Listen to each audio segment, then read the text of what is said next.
There are times when I sit here and I say to you that Raw was a bit of an up and down show this week. Raw was a dumpster fire of a show this week.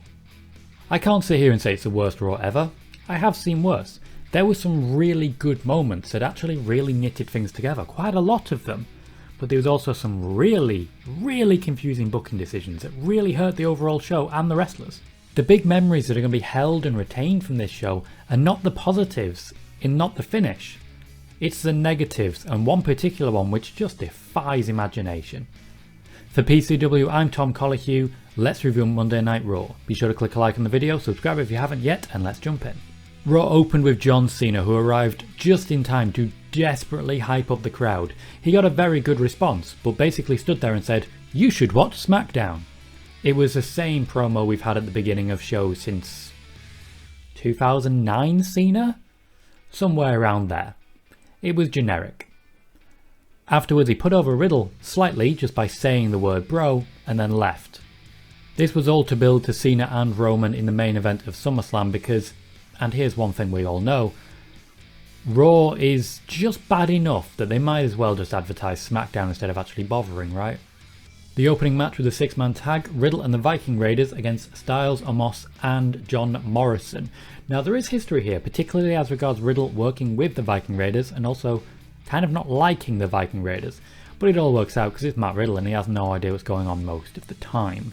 Omos ended up getting distracted by The Miz because of a bit of crafty riddling. This essentially left John Morrison on his own to deal with both Viking Raiders, and they did. And because John Morrison was pinned, Styles and Omos now have to defend the tag titles again next week. We all saw a clean win at Money in the Bank, right? The match was very enjoyable, featured a few of the highlights of Raw at the moment, most notably Matt Riddle but also Styles and Omos, who've been getting pretty good crowd reactions, so they actually gave him the job as entrance here. I also don't necessarily mind the idea of a rematch, even if it is a bit nonsensical, because Viking Raiders have done very well in that spot. They had a very good match with Styles and Omos at Money in the Bank, and I wouldn't mind seeing it again. Basically blow for blow.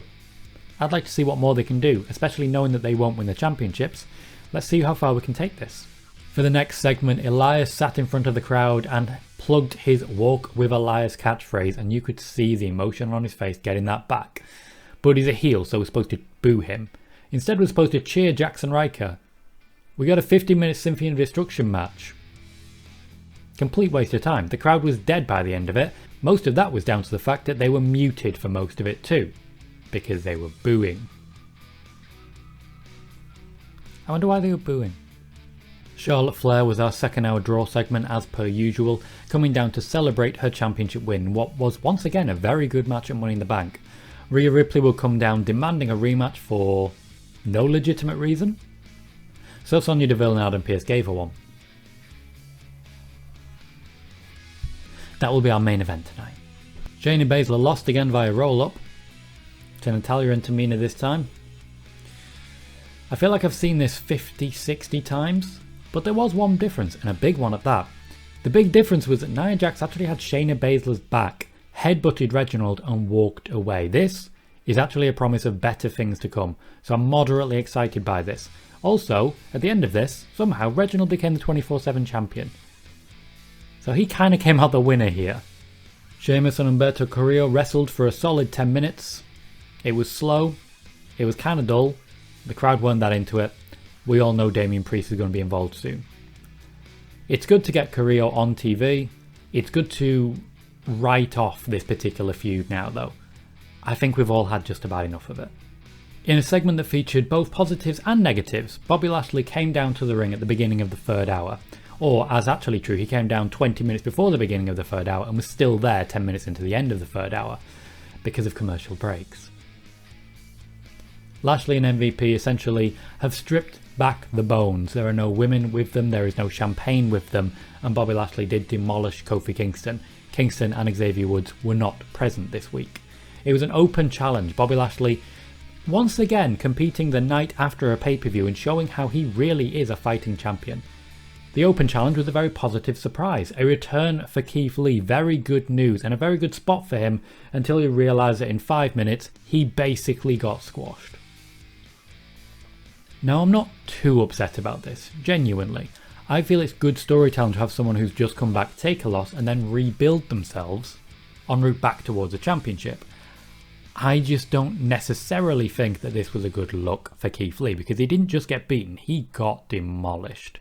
Also, most importantly, he was shown to be a complete afterthought anyway, because after losing the match, Goldberg would come down, say, "I'm next," and Keith Lee was essentially forgotten about. Lashley did not face up to Goldberg, he walked away. In a feud that's pleasantly reminded me of Corbin versus Nakamura, we continued with McIntyre versus Mahal. Less props this time, though there were chairs involved. Essentially, Jinder Mahal celebrated the fact that he dragged Drew McIntyre away from a possibility of a WWE Championship match via briefcase, and Mahal got revenge by beating the crap out of everybody and really damaging Shanky's back. This was subtle, understated, and way away from the championship level. This is a very good thing for Drew McIntyre, who needs a bit of a refresher to remind the fans that he's also kind of one of them still. That was his big push, that he was one of them. Let's get back there by not having him constantly getting opportunities at championships for no reason. Same with Goldberg, really. In the segment that literally pissed off everyone, the undefeated NXT champion Karrion Kross debuted on Raw and lost in 2 minutes to a roll-up from Jeff Hardy. I don't know where to begin with this one, so I'm just gonna be really clear. Jeff Hardy has been promised the Fiend. Jeff Hardy was promised his Fiend back. Jeff Hardy's been wrestling on Main Event for the past year and a half. It's not worth it, Jeff. Karrion Kross takes this loss and goes back to NXT, where he's undoubtedly going to be losing the NXT Championship soon. Why would you call him up like this? Firstly, no Scarlett. Now, I'm not completely against that, but more than anything, the WWE have clearly picked up on Twitter sentiment that Karrion Kross is nothing without a girl next to him. Literally nothing. Alexa Bliss had Lily back in Alexa's Playground. What the hell? Why do you keep insulting our intelligence with this? We're wrestling fans. We're trying to watch people fight to the death. I don't want to see a doll wrestle. Even if that doll will eventually be played by Doudrop, whose name is Piper. And finally, in our main event, Charlotte Flair and Rhea Ripley wrestled for about 6 minutes, despite having a 20-minute segment because of 2 commercial breaks and what happened afterwards. The entire match was Rhea selling her leg. In fact, to be fair, she didn't even lose. It was a DQ loss for Charlotte Flair after attacking Rhea Ripley with the belt. Rhea went a bit crazy afterwards, beat up Charlotte, giving an opportunity for the one damn positive of this show, the arrival of Nikki Cross, to cash in on Charlotte's third cash in on her, and become the new Raw Women's Champion. That gets us away from this constant phase of Charlotte versus Rhea, and gives us something new going into SummerSlam, a brand new champion, at least for now. Raw had a couple of genuinely great moments. Keith Lee returning, John Cena appearing, Nikki Cross winning the championship. But then you swap to the other side, and it's just massively disappointing. Jackson Riker being featured in a 20-minute match.